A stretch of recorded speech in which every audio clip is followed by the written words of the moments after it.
Bang, cuba breakdown kos nak bercuti kat Jepun. Menarik. Jepun banyak tempat-tempat best, tapi jauh-jauh. Kalau untuk first timer, boleh consider untuk pergi Tokyo, Kyoto dan juga Osaka. Tiga tempat ni senang nak connect. Boleh naik Shinkansen.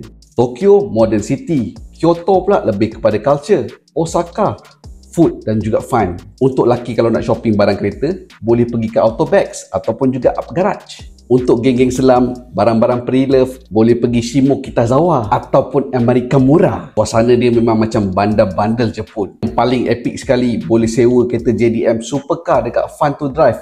Ada package Hokane, Togi Driving Tour, boleh bawa kereta sendiri dekat Mountain Pass. Oh, ini memang betul-betul dream saya. Apa kos yang kena ready untuk trip Jepun ni? Jom saya breakdown. Bajet percutian ni 7 hari. Untuk bajet asas, flight 2,500. Untuk hotel bajet pula 1 hari 300.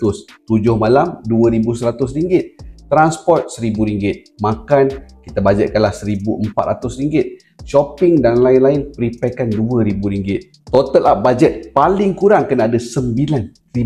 Kalau nak tambah fun to drive, sewa kereta JDM, Nissan GT-R ke, RX-7 ke, ini kena tambah lagi RM1,000 ke RM2,000. Total up cost nak merasa semua aktiviti ni lebih kurang RM9,000 ke RM12,000 untuk satu pack. Itu semua kos untuk fun-fun. Jangan lupa tambahkan sikit kos untuk buat insurans perlindungan. Ada banyak company yang buat insurans untuk travel, jadi korang pilihlah sendiri. Protection ni boleh cover kalau luggage hilang, flight delay ataupun tiba-tiba sakit dekat luar negara. Travel pergi Jepun ni memang betul-betul best lah.